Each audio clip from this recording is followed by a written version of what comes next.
দলের বিদায় কিন্তু এখান থেকে ঘটে গেল। ১৩টা দল এখনো পর্যন্ত সারভাইভ করছে এখান থেকে। জিজি তারাও কিন্তু এলিমিনেট হয়ে গেল প্রথম ম্যাচ থেকে। So we are down to 13 team. Sinister oh my god! কিছুটা এক্সপোজ তিনি হয়ে গিয়েছিলেন এবং সেই জায়গায় তাকে কিন্তু পানিশ করা হয়েছে এবং ফিনিশও কিন্তু তাকে দিয়ে দেওয়া হয়েছে। But here comes Death Storm, তিনি এগিয়ে আসলেন এবং জয় করলেন। আরো একটা প্লেয়ার কিন্তু নকড আউট হয়ে গেল এখান থেকে। গ্রেনেডিয়ার টাইটেল তিনি রিসিভ করে ফেললেন 6টা এলিমিনেশন পয়েন্টস নিয়ে ওয়ানআরজি। কোন দলই সেটা কিন্তু আমরা বুঝতে পারছি। এবারে কিন্তু নিরো, তাকে কিন্তু টেক ডাউন করা হয়েছে ফ্রম ডেথ স্টর্ম। অসাধারণ ট্যাপ শট এবং ডমিনেশনে কিন্তু চলে এসেছেন Death Storm. That was amazing. এবং এই প্লেয়ারটা নিজেকে কিন্তু ভেঙে গড়েছেন বলা যেতে পারে এবং তার পারফরমেন্স কিন্তু খুবই দুর্দান্ত এবং খুবই ভয়ঙ্করভাবে কিন্তু তিনি প্রথম ম্যাচে জানান দিলেন তিনি এখানে এসেছেন রুল করতে এই টুর্নামেন্টে। আরো একটা এলিমিনেশন পয়েন্টস যোগ হয়ে গেল, টোটাল 8টা elimination points as of now. তাকে জিতে দিবে না। অ্যাজ আ সোলো প্লেয়ার নিজের জায়গার থেকে কিন্তু স্ট্যান্ড নিতে চাইবে। অপর প্রান্ত থেকে রাউডি তার দিকে চলে আসতেছে স্প্রে। সামহাও নিজেকে কিন্তু ভেহিকল কভারে নিয়ে আসলেন এই জায়গা থেকে স্মোক দিয়ে। উনি জানে নিজেকে কভারে রাখাটা কতটা ইম্পর্টেন্ট। আমরা দেখতে পারলাম সোলো ম্যান শো কিন্তু আমরা এখান থেকে দেখতে পাচ্ছি। একটা ডিফারেন্ট লেভেলে পারফরমেন্স কিন্তু অলরেডি শো করে দিয়েছে। ও মাই গড! 10টা এলিমিনেশন পয়েন্টস অলরেডি র‍্যাম্পেজে কিন্তু চলে এসেছে। বাকি প্লেয়ার কারোর সাপোর্টের কোনো প্রয়োজনই হচ্ছে না কাইন্ড অফ। এখান থেকে বলা যেতে পারে ডেথ স্টর্মের তিনি একাই কাঁপিয়ে যাচ্ছেন সবাইকে। অপর দিক থেকে রাউডি ফাইনালি চিন্তা করলো আমিও যাই একটু জয়েন করি পার্টিতে, বাট ফাইনালি এখান থেকে ডেথ স্টর্ম তাকে কিন্তু নকড আউট করে দেওয়া হয়েছে। এবারে সাহায্যটা কিন্তু লাগবেই, তার রিভাইভটা খুব তাড়াতাড়ি তাকে করতে হবে। ফ্ল্যাশ, অবশ্যই ফ্ল্যাশ গতিতে তিনি চলে আসবেন এবং ডেথ স্টর্মকে আরো একটাবার খেলায় ফিরাবেন এবং ট্রায়োতে আমরা খেলাটা কন্টিনিউ করতে দেখতে পারবো A1RG কে। একদমই তাই। যেহেতু আইজিএল কামিল এখান থেকে ছিল রেডি এন্ড বলতে বলতে পুরো V4L এখান থেকে নিল বিদায়। আমরা চলে আসলাম 6টা দলের মধ্যে যেখানে এখনো পর্যন্ত 15টা কমপ্লিটেড। একদমই তাই। সেখান থেকে জোনের এজ থেকে একটি দলকে লক্ষ্য করতে পাচ্ছিলাম অ্যান্ড দ্যাটস কেইসিয়ান। সাইড থেকে কিন্তু যথেষ্ট পরিমাণে লক্ষ্য রাখছিল আশেপাশের এরিয়াতে অ্যান্ড এলিমিনেশনটা কিন্তু একটু, একটু করে কালেক্ট করে নিচ্ছিল। বর্তমানে once again terror squad BD Leo বেবিকে দেখতে পাচ্ছি ফ্রন্টিয়ারে গ্রেনেড চার্জের একটি সিদ্ধান্ত। ডেডস্টর্ম এই জায়গায় অবভিয়াসলি সেও চাইবে গ্রেনেডের মাধ্যমে কিছু একটা ইম্প্যাক্টফুল রেজাল্ট বের করার। উভয় কিন্তু মিলে গ্রেনেডের এক্সচেঞ্জ করে যাচ্ছে।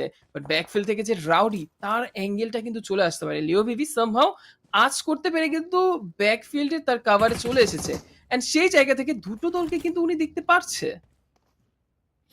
টেরো স্কোয়াড বিডি এখনো পর্যন্ত কিন্তু শুরুতেই তারা কিন্তু পেয়ে গিয়েছিল 4টা এলিমিনেশন পয়েন্টস। তারপরে এখনো তারা টিকে আছে। Beautiful grenade Leo baby, oh my god, that was absolutely masterpiece তার তরফ থেকে। বাট রাউডি এখান থেকে ছিল রেডি। ফ্ল্যাশ এখান থেকে অসাধারণভাবে কিন্তু ট্রেড নকটা নিলেন। এটাই দরকার একটা ফাইটে। কে আগে টেক ডাউন হচ্ছে সেটা বড় কথা নয়, রিকভারি কে তাড়াতাড়ি করতে পারছে সেটাই বড় ব্যাপার এবং সেটাই করে দেখাচ্ছে বারংবার A1RG স্পোর্টস। ওকে, 11টা এলিমিনেশন পয়েন্টস অলরেডি কিন্তু সিকিউর হয়ে গেছে তাদের জন্য। তাদের ফলেন কমব্র্যান্ড আরো একটাবার কিন্তু তিনি ফাইটে ব্যাক করবেন। বাট টেরো স্কোয়াড বিডির জন্য কিন্তু মহাবিপদ, বিকজ 3টা প্লেয়ার মিলে একসাথে যখন অ্যাটাক করা হবে কোকেমের জন্য এখানে সার্ভাইভ করাটা খুবই ডিফিকাল্ট। এন্ড বলতে বলতে boom, beautiful grenade from flash এবং তিনিও চলে এসেছেন অলরেডি র‍্যাম্পেজে। 13 এলিমিনেশন পয়েন্টস অলরেডি সিকিউর হয়ে গিয়েছে। পুরোপুরি হিলের কন্ট্রোলটাও রয়েছে A1RG এর কাছে। শুরুতেই তাদের কাছ থেকে কিন্তু অসাধারণ একটা ম্যাচ আমরা দেখতে পারছি এবং ফ্রম দ্য বিগিনিং একেবারে শুরু থেকেই মোমেন্টামটা তারা পিক করছে এবং একেবারে শুরু থেকেই টেবিলের টপে অবস্থান তাদেরকে করতে আমরা দেখতে পারছি এবং তারা এখান থেকে আসলে কি ইন্টেনশনে খেলতে এসেছে সেটা তাদের গেম প্লে থেকেই পরিষ্কার। তারা এখান থেকে রুল করতে এসেছে। তাদের গত যে জার্নিটা ছিল পিএমএনসির, সেই পিএমএনসির জার্নিটাকেই তারা আরো একটাবার আজকের দিনে কিন্তু রেপ্লিকেট করার চেষ্টা করছে এবং যেই জায়গা থেকে বেসিক্যালি তারা শেষ করেছিল তারা তাদের এই ফাইটটা ইনিশিয়েট করে সেই জায়গা থেকে ডেডস্টর্ম জোনের বাইরে কিন্তু নকআউট হয়ে গিয়েছে। এবারে কিন্তু তার জন্য সার্ভাইভ করাটা খুবই ডিফিকাল্ট, বিকজ একেবারে ডেড জোনে কিন্তু আমরা চলে এসেছি। 9 নাম্বার স্টেজ আমরা সবাই জানি, এরপরে কিন্তু কোনো সার্কেল নেই। সো ডেথ স্টর্মকে কিন্তু ফাইনালি হারটা মানতেই হলো এবং সে জায়গা থেকে কিন্তু জুয়োতে তাদেরকে খেলাটা কন্টিনিউ করতে হচ্ছে। দেখা যাক এই ডুও কিন্তু কোনো অংশেই কম যান না। রাউডি অ্যান্ড ফ্ল্যাশ, এই ডেডলি ডুও কতটুকু ইম্প্যাক্ট রাখতে পারেন আপাতত কিন্তু দেখতে পারছি। ব্যাট 69 তিনি এগিয়ে যাচ্ছিলেন, ফ্ল্যাশ তাকে কিন্তু নক আউট করে ফেলা হয়েছে। রাউডি লাস্ট মেম্বার সার্ভাইভিং, তাকেও কিন্তু ড্যামেজ করা হয়েছে, বাট হার মানছেন না তিনি। একেবারেই লো এইচপিতে তিনি সার্ভাইভ করছেন, বাট স্টিল এখনো পর্যন্ত কিন্তু তিনি টিকে আছেন। ওকে, শক এখান থেকে কিন্তু কাজী তিনি কিন্তু চেষ্টা করছেন। ওকে, সো কাজী তাকেও কিন্তু ফিনিশ করে ফেলা হয়েছে এন্ড অলরেডি র‍্যাম্পেজে চলে গিয়েছেন রাউডি। 2 ভার্সেস 2 সিচুয়েশন, এখান থেকে দেখতে হবে ফাইনালি রাউডি আরো একটা বার গর্জে উঠলো। Oh my god, 1 versus 1 situation. Trevor তাকে কিন্তু টেক ডাউন করলে winner chicken dinner. A1 sports, what a beginning, mind blowing game play from Rowdy. Finishing ব্লোটা কিন্তু ছিল রাউডির। সিনিস্টার এখন পর্যন্ত কিন্তু তাদের এইমটা থাকছে লিমিট ওভারের দিকে। ভেহিকল টায়ার ব্লাস্টের পর বর্তমানে ভেহিকলটা কিন্তু মারাত্মক ড্যামেজ ডিল করিয়ে দিল, সেই ভেহিকলটা কিন্তু আর কাজের থাকছে না। অপর সাইড থেকে জিজি স্পোর্টস তারা নিজেদের জায়গা ধরে রেখেছে, সেই জায়গা থেকে লিমিট ওভার তারা জানে রিভাইভ কার্যক্রমটা করা খুবই জরুরি, সেটি কিন্তু তারা করছে। ডেড স্টর্ম সাইড থেকে এলিমিনেশন পয়েন্ট আনতে পারেনি, বাট শুরুটা কিন্তু তাদের করতেই হবে, কিলের খাতা কিন্তু খুলতেই হবে। বাট বলতে বলতে পিক্সি ডিএল করে দিল নকআউট নাইটউইংকে। নাইটউইংকে বাঁচানো দরকার, কোকেম সেটি বুঝতে পেরেছে। সামনের দিকে সিনিস্টার অনেকটাই ড্যামেজ রয়েছে। লিও বেবি ফ্রন্টিয়ারে কিন্তু শটগান নিয়ে যাচ্ছে, একটা মুখোমুখি ফাইট P90 ভার্সেস শটগান হতে পারে। এরই মাঝে কিন্তু শটগান দিয়ে লিও বেবি বিদায়টা জানিয়ে দিচ্ছে সিনিস্টারকে। এই পর্যায়ে কিন্তু বাকি তিনজন player Dead Storm, Rowdy and Flash তারা তিনজনে মিলেই কিন্তু এরিয়া কন্ট্রোল দিতে চাইবে। জোনের সাপোর্টটা এখনো থেকে যাচ্ছে আশেপাশের এরিয়াতে, সম্পূর্ণ এরিয়ায় হায়ার গ্রাউন্ডে বলতে গেলে তারাই রয়েছে। এন্ড ওপেনিং আরো একবার ক্রিয়েট হয়ে গিয়েছে। কোকেন তাকেও করলো take down. Dead Storm on his time, দেখতেই পাচ্ছি দারুণ ভাবে কিন্তু স্প্রে ডাউন দিয়ে দিচ্ছে, দুটো নকআউট কিন্তু পেয়ে যাচ্ছে। বাট এই পর্যায়ে টিএসবি তাদেরকে প্রেসারাইজ না করলে তাদের এলিমিনেশনটা কিন্তু অন্য হাতে চলে যেতে পারে। যেমনটি বলছিলাম, জিজি স্পোর্টস তারা নিয়ে যাচ্ছে এলিমিনেশনটি, সেখান থেকে ডেড স্টর্ম তার এলিমিনেশন কনফার্মেশন এখনো পায়নি, বাট ফিনিশিং ব্লোটা জিজি দিয়ে দিল গ্রেনেডের মাধ্যমে। এন্ড এই জায়গা থেকে dead Sturm Right now 6-9 is the last one. This storm grenade দিয়ে লিওকে করলো নক। এবার রয়কেও কিন্তু ফিনিশ করার পালা। টিম টিএসবি বড়ই চাপের মুখে, একটার পর একটা গ্রেনেড চলে যাচ্ছে। রাউডি অপর দিকে কিন্তু পুরো এইমটা রেখেছে যাতে করে কোনোভাবে হাত থেকে এলিমিনেশন গুলো ফসকে না যায়।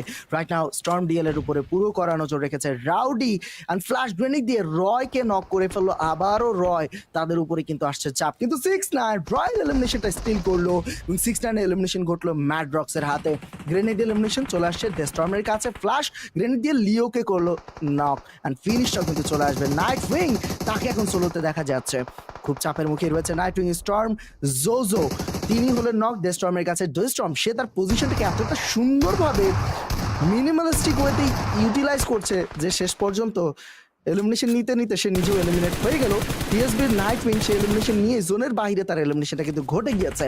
A1RG স্পোর্টস তারা এখন ডুয়োতে রয়েছে। ডেড স্টর্ম সে একদম খুব চমৎকার ফাইট ডেলিভার করে যাচ্ছিল। ফ্ল্যাশ একদম রিচ কন্ট্রোল রেখে সেখান থেকে সামনে থাকা টিম স্টর্ম ডিএল এর এগেনস্টে যে চমৎকার ফাইটে ডিল করছে, স্প্রে ডিল করছে, সেখানে স্টর্ম ডিএল তাদের কাছে আর কিছু করার থাকছে না। ফ্ল্যাশ তার জায়গা থেকে সে জ্বলে উঠেছে এবং আনস্টপেবল। কিন্তু ডেড স্টর্মকে আমরা দেখতে পাচ্ছি 7টি এলিমিনেশন পয়েন্ট এই ম্যাচ থেকে নিয়েই কিন্তু বিদায় নিয়েছে সে। কিন্তু এখন আবারও আমরা ফ্ল্যাশ এন্ড রাউডি এই ডাইনামিক ডুওকে দেখতে পারবো। রাউডি চেষ্টা করছে সিজন কাটকাতে, সিজন তার জায়গা থেকে কিন্তু চমৎকার একটা কাজ করে যাচ্ছে। লো এইচপিতে রয়েছে, ইউটিলিটি থ্রো করতে পারলে রাউডির জন্য কিন্তু খুব চমৎকার হতে পারতো, কিন্তু এতটা ইজি হবে না। একদমই তাই, ইজি কিন্তু হবে না, যেহেতু লাস্ট তিনটি দল সার্ভাইভ করে যাচ্ছে। সেখান থেকে কিন্তু ট্রায়োতে দেখতে পাচ্ছি একটি দলকে, দ্যাটস ইজি, এন্ড সেই জায়গা থেকে V4L A1RG স্পোর্টস উভয় কিন্তু ডুও রোস্টারে সার্ভাইভ করে যাচ্ছে। বাট রাউডি ফ্ল্যাশ তাদের কম্বিনেশনটা কিন্তু মারাত্মকভাবে এগিয়ে যাচ্ছে। বাট V4L দেই নো তাদের এই জায়গা থেকে কিভাবে এলিমিনেশন না লাগে। গ্রেনেডটা কিন্তু চার্জ করে যাচ্ছে। কামিলকে দেখতে পাচ্ছি ডিফারেন্ট অ্যাঙ্গেল ক্রিয়েট করে যাচ্ছে, এন্ড এই পর্যায়ে কামিল নকডাউন হয়ে যাচ্ছে। ফ্ল্যাশ ওপেনিং ক্রিয়েট করে দিচ্ছে। বাকি দুটো প্লেয়ারের মধ্যে কিন্তু আব্দুল্লাহ সাইড থেকে এখনো রয়েছে, এন্ড দেখতেই পাবো রাজবেই নিজেকে কাভারে রাখার চেষ্টা, বাট ওপেনে গিয়ে ফ্ল্যাশের দ্বারা কিন্তু আরো একটি স্প্রে। এইবার কিন্তু ইভেল বয়েস পুরোপুরি বিপদে পড়ে যাচ্ছে। Abdullah as a solo player fight করে যাচ্ছে। ফ্ল্যাশ যাচ্ছে ফিনিশিং ব্লো দিতে, শটগানের মাধ্যমে ফিনিশিং ব্লোটা দিয়ে দিলেন। হোয়াট দ্য হেল ভাই, এর মাঝে কিন্তু দুটো দলকে দুটো প্লেয়ার 2 স্টার। আমরা সবাই জানি তাদের কামব্যাক অবশ্যই কিন্তু পেয়ে গিয়েছে। খুবই ভালো একটা বিগিনিং তো পেয়েছে, ফিনিশিংটাও ভালো করতে চাইবে তারা, সেই জন্য রাউডি চেষ্টা করে যাচ্ছে এখান থেকে কিছু এলিমিনেশন সিকিউর করতে। ইতিমধ্যেই তো 3টি বের করে ফেলেছে সিনিস্টার, এখন বাকি দেশট্রম, রাউডি, ফ্ল্যাশ তাদেরও লক্ষ্য থাকবে ঠিক আইজিএল এর মতোই বা তার থেকেও বেশি এলিমিনেশন পিক করতে, টিমের জন্য একটা অবদান রাখতে। রাউডি এই মুহূর্তে পাথরের থেকে কিন্তু সমূহ সম্ভাবনা তারা জাগিয়ে তুলেছিল, বাট সেখানে ম্যান পাওয়ারটা খুব important. Sinister, oh my god, that was so cheeky. একেবারে খুবই ন্যারো অ্যাঙ্গেলে কিন্তু ব্যাট 69 কে সেই জায়গাটাই তারা ধরার চেষ্টা করতে পারে। জায়গাটা ধরতে পারে, পাশাপাশি কাজীও কিন্তু নক হয়ে গেছে। টিএলএস, পিএল লেজার এই দুটো টিমের ফাইটের মাঝখানে এটিআর এর ভালোই কিন্তু লাভ হচ্ছে। সিনিস্টার সে আবার এটিআর এর দিকেই নজরটা রাখছে। সো এই দুটো টিমের মধ্যে কি এল ক্লাসিকো আমরা দেখতে পারবো বলেই মনে হচ্ছে। 6-9 একদম কিন্তু তার ভেহিকেলটাকে ড্যামেজ করে দিচ্ছে সিনিস্টার, খুব বুঝে শুনেই কিন্তু সিনিস্টার প্রত্যেকটা মুভমেন্ট দিচ্ছে। এবার ম্যাটক্যাট ফায়ার দিচ্ছে আইজিএল ভার্সেস আইজিএল, সেখানে সিনিস্টার কিছুটা ড্যামেজ গ্রহণ করেই কিন্তু তার কভারটা এনশিওর করেছে, যেটা একটা গ্রেট ডিসিশন। একেবারে শেয়ানে কিন্তু একটা টক্কর আমরা এখান থেকে দেখতে পারছিলাম, যে জায়গায় স্লাইট অ্যাডভান্টেজ কিন্তু থাকছে হালাল এক্সিট্রনের কাছে, বিকজ তাদের কাছে রয়েছে ফুল রোস্টার অ্যালাইভ এন্ড তারা জানে এই ম্যাচটা কিন্তু তাদের জন্য খুব ইম্পর্টেন্ট। আর অবস্থান করছে মোহামিনুল, এই স্প্লিটটা খুবই ডেডলি হতে পারেন। ইয়েস, বুম, ম্যাট ক্যাট খুবই অসাধারণ, সে কিন্তু জোনের কন্ট্রোলটা নিয়ে নিয়েছে। বাকি প্লেয়াররা এখন ডিফারেন্ট একটা অ্যাঙ্গেল থেকে কিছুটা ফায়ার করবে এবং তাদের যেই জোনটা ধরা নিয়ে যে প্রেশার, সেটা কিন্তু এবারে হবে না।